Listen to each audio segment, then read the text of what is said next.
श्री स्वामी समर्थ. जय जय स्वामी समर्थ. माझ्या स्वामी भक्ती चॅनलमध्ये सर्वांना नमस्कार. स्वामी महाराजांच्या कृपेने तुमच्या सर्व चांगल्या इच्छा पूर्ण होत ही स्वामी महाराजांच्या चरणी प्रार्थना करते आणि आजच्या या नवीन व्हिडिओला सुरुवात करते. उद्या आहे 22 ऑगस्ट 2024, वार गुरुवार, आणि या दिवशी श्रावण महिन्यातील संकष्टी चतुर्थी आहे. तर या दिवशी हे काही उपाय आहेत, त्यापैकी कोणताही उपाय तुम्ही करू शकता. बघा, चतुर्थी तिथी ही गणपती बाप्पांना समर्पित अशी आहे आणि गणपती ही बुद्धीची देवता आहे. त्याचप्रमाणे सर्व संकट, विघ्न, जे काही समस्या असतील तर त्या दूर करणारा हा गणपती बाप्पा आहे.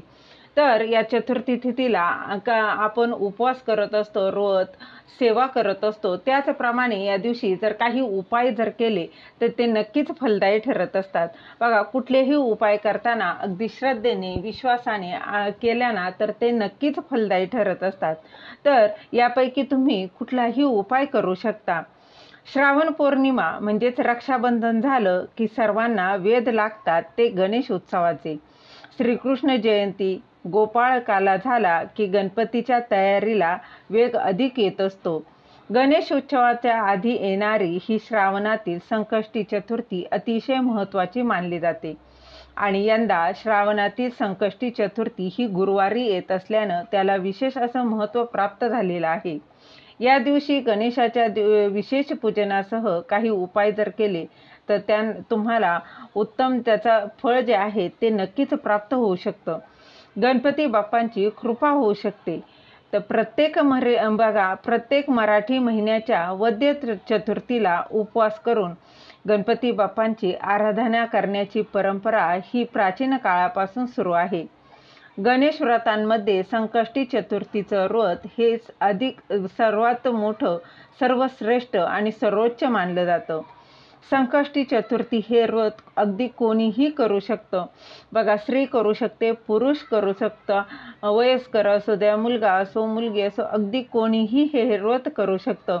प्रत्येक संकष्टीला आपापल्या पद्धतीनं गणपती बाप्पांची पूजा, नामस्मरण हे प्रत्येक व्यक्ती ही करत असते. त्याचप्रमाणे बघा, गणपती बाप्पा हे आबालवृद्धांचे आराध्य दैवत आहे. त्याचबरोबर आनंदाच्या प्रसंगी अतिशय मनसोक्त नाचणारे, गोडधोड आवडीनं खाणारा आणि शिक्षणाची आवड आणि आस्था बाळगणारा असा सर्वांना आदर्श वाटणारा असा देव असल्याचं म्हटलं जातं. त्याचप्रमाणे उद्या आहे श्रावण महिन्यातील संकष्टी चतुर्थी. तर या दिवशी आपल्याला काही उपाय देखील करायचे आहे. बघा, गणपती बाप्पांची पूजन, नामस्मरण करत असले तरी अनेक अशा गोष्टी असतात, त्या गोष्टींमध्ये अडचणी, अडथळे, समस्या ह्या येत असतात. बघा, कुठलं काम तुमचं होत नसेल, तुमची प्रगती कुठेतरी थांबलेली आहे, घरामध्ये सततचा आजारपण जर येत असेल ना, प्रयत्न करूनही जर यश आणि प्रगती साध्य करता येत नाही, मेहनत केली जाते परंतु त्याचे यथायोग्य जे फळ जे आहे ते मिळत नाही, अशा वेळी काही उपाय नक्कीच करावे. तर संकष्टी चतुर्थीच्या दिवशी उपाय केल्यास त्याचा लाभ जो आहे तो होऊन सकारात्मकता, अनुकूलता जी आहे ती नक्कीच मिळते.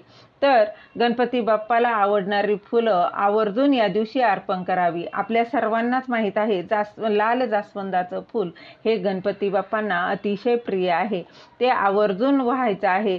त्याचबरोबर दुर्वा अर्पण करायचे आहे.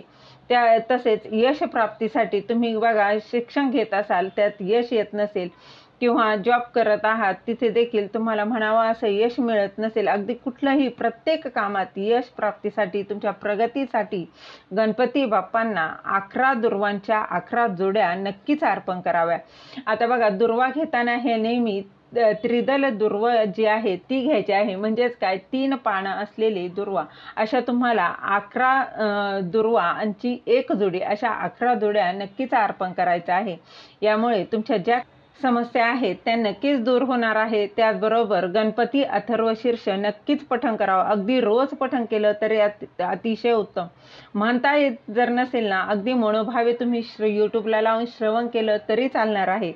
त्याचबरोबर बघा, परीक्षेत, स्पर्धेत, अभ्यासात सकारात्मकता परिणाम जो आहे तो प्राप्त होण्यासाठी प्रत्येक विद्यार्थ्याने संकष्टी चतुर्थीचं व्रत जरी नाही करता आलं तरी देखील बघा, गणपती बाप्पांची विधिवत पूजा करायची आहे. गणपती अथर्वशीर्ष तुम्ही रोज म्हणायचं आहे. त्याचबरोबर गणपती स्तोत्र देखील म्हणायचं आहे.